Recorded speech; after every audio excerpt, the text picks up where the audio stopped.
Bonjour à tous. Il y a des artistes qui font des hits et puis flop, ils disparaissent. Et il y a une autre catégorie d'artistes qui ont des carrières qui traversent le temps. Aujourd'hui, on va parler de Youssoupha, aka Youss, qui est un artiste qui clairement est dans la deuxième catégorie, la catégorie des artistes qui ont une carrière qui traverse le temps. Ce qui est phénoménal dans le parcours de Youssoupha, c'est que comme tous ceux qui ont une carrière qui traverse le temps, il a affronté la peur, les doutes, les échecs, le fait de se réinventer, le fait de recommencer sans cesse. Voyons comment il s'y est pris tout au long de sa carrière. Alors, Youssoupha est un bon élève. C'est un premier de la classe, dans le sens où son parcours scolaire est quand même parsemé de beaucoup de réussites. Et quand vous êtes une personne qui avait eu du succès à l'école, en général, et que bien sûr c'est aligné par rapport aux envies des parents, parce que les parents aiment bien avoir des enfants qui s'épanouissent à l'école, parce que ça rentre dans le discours éducatif qui est promulgué dans le milieu familial. Mais Youssoupha avait quand même la flamme du rap en lui. Il l'a toujours eu et depuis petit. Sauf que par rapport à son parcours de premier de la classe, c'est quelque chose qui est vécu comme un échec de partir sur une carrière artistique qui, elle, est plus incertaine, incompréhensive à vendre à sa famille. Malgré tout, Youssoupha a fait le choix de continuer sur la voie de l'école, mais ne jamais oublier le rap. Au début, pour commencer à avancer dans le projet de rap, il a fait passer le rap pour un hobby. Et c'est une bonne astuce parce que quand vous avez des parents qui vous poussent à avancer principalement sur la voie des études, c'est souvent dur de vendre d'autres projets.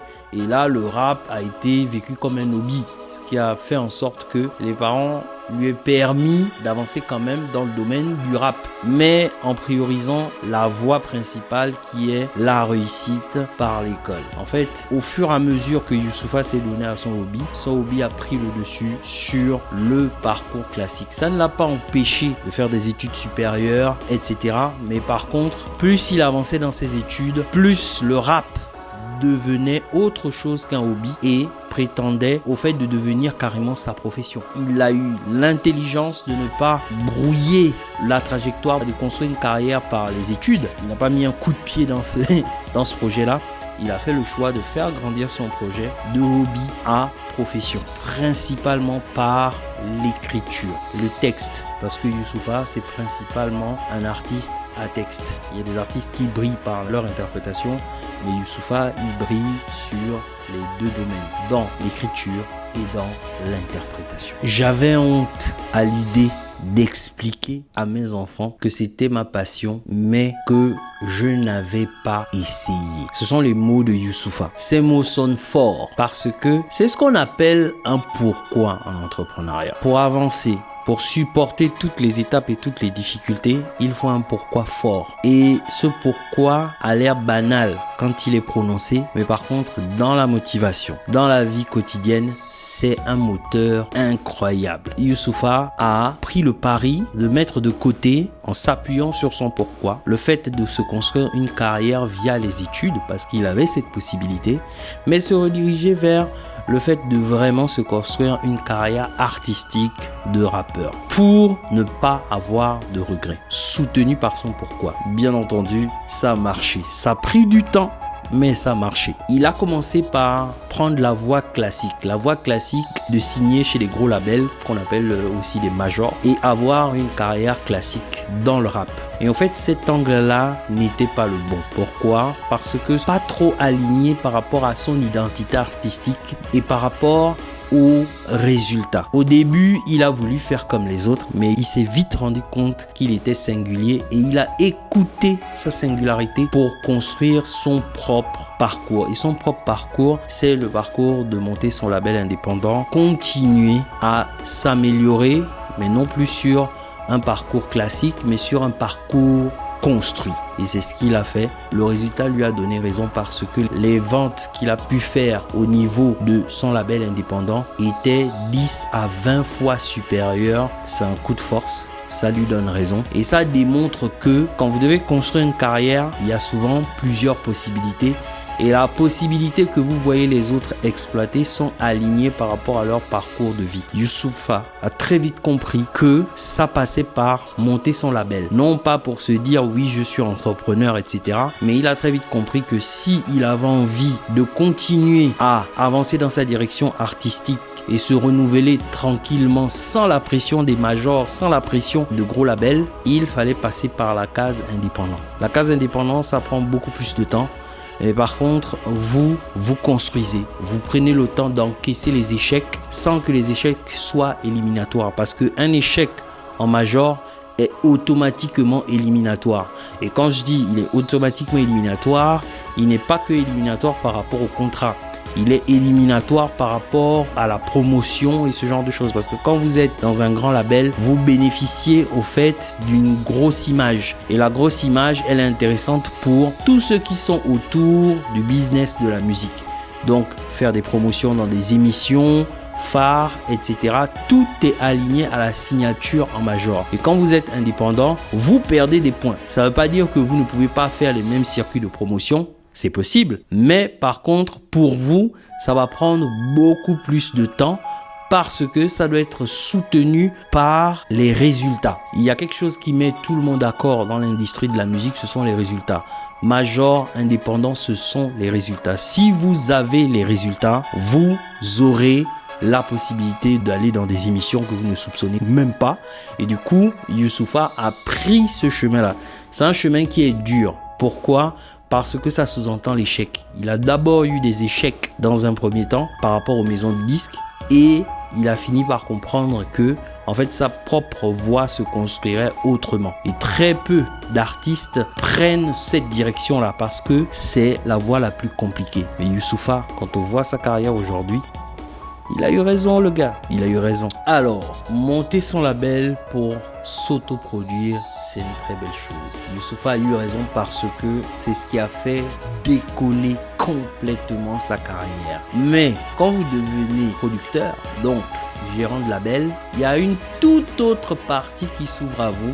C'est la réalité de l'envers du décor. Parce que c'est très facile d'être un artiste, entre guillemets. Facile, on se comprend. Quand vous vous retrouvez producteur et que vous vous retrouvez à signer des artistes, vous découvrez l'envers du décor. Mettre un pied dans l'entrepreneuriat, vous découvrez les obligations. Ça peut déclencher en vous le syndrome de l'imposteur. Il l'a eu, Youssoupha, le syndrome de l'imposteur, parce que il se demandait où est-ce qu'il allait emmener les artistes qu'il allait signer. Il avait une double pression. Pourquoi ? Parce que c'est un artiste producteur à succès. Il y a des producteurs qui se sont lancés en musique, qui ont fait le pas de s'essayer comme les artistes qui produisaient et ont fait des flops. Mais Youssoupha, lui, c'est le gars qui montre la direction. Donc, c'est très bien parce que ça motive les artistes à venir dans le label, mais c'est piégeux parce que ces artistes-là s'attendent à avoir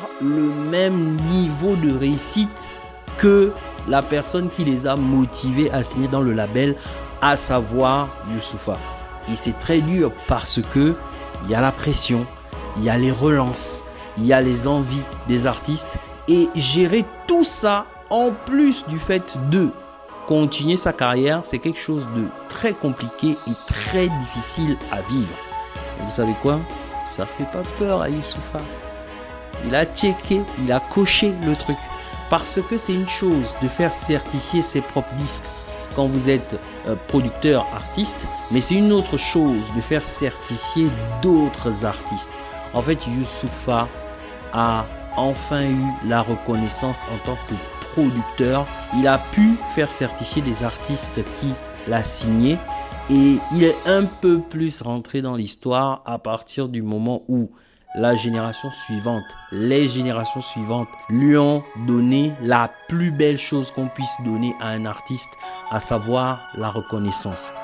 Et cette reconnaissance passe par une phrase. Si j'ai commencé le rap, c'est grâce à toi. C'est toi qui m'as motivé. Et ça, c'est tellement motivant parce que ça fait comprendre que vous êtes un artiste producteur qui est entré dans l'histoire du rap en France. À partir du moment où vous construisez des carrières, vous avez des œuvres et vous construisez des carrières, vous avez en partie fini le jeu. Et Youssoupha a décidé de changer de chaîne, ce que j'appelle changer de chaîne. Bien sûr, c'était un projet personnel et familial. Et le fait de changer de marché, changer de localisation, changer de résidence et se positionner en Côte d'Ivoire, à Abidjan, c'est pas seulement quelque chose de stratégique ou lié au marketing.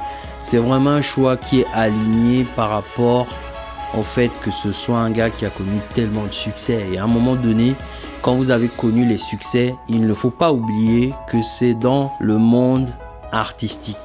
Et le monde artistique, c'est un monde qui est très solitaire, mine de rien. Et quand je parle de solitaire, je parle de solitaire vis-à-vis d'une vie de famille. Donc c'est vraiment compliqué de concilier les deux. Donc à partir du moment où la carrière est bien remplie, il faut se poser, il faut prendre le temps de profiter d'une vie familiale bien construite, parce qu'au final, le pourquoi vient du fait qu'il n'arriverait pas à dire à ses enfants qu'il avait comme passion la musique, mais qu'il n'a pas eu le cran d'essayer assez tôt de percer dans le domaine. Donc, sa direction est quand même très familiale, et le fait qu'il fasse ce move de se positionner en Côte d'Ivoire, c'est aussi un désir de profiter de ce qu'il a construit, parce que le succès, bien qu'il soit très addictif, est quelque chose qui vous isole très souvent d'un projet familial. Et il a pris cette direction-là en se concentrant sur quoi? En se concentrant sur le travail, les responsabilités, la discipline. Et il continue à avancer dans le monde musical, mais dans un autre paradigme, dans un autre environnement, laissant derrière lui des œuvres qu'il a pu produire quand il était en France, des carrières, parce qu'il a signé beaucoup d'artistes qui sont bien positionnés dans le milieu du rap français et qui continuent à avancer. Des récits, quels récits? Des mixtapes, parce que il faut pas oublier que il est intestable, Youss. En rap, il est intestable. Et même encore aujourd'hui, il l'est toujours. C'est juste que par rapport à son rôle, sa position, il est moins emmené à rentrer dans la fosse. Mais aujourd'hui, avec le retour de certains rappeurs français, qui sait, peut-être qu'on va avoir un freestyle à un moment donné, un retour aux sources du bon vieux Youss sur ce qu'il sait faire de mieux, à savoir le kickage. Quel parcours, Youssoupha. On est admiratif. Je m'arrête là.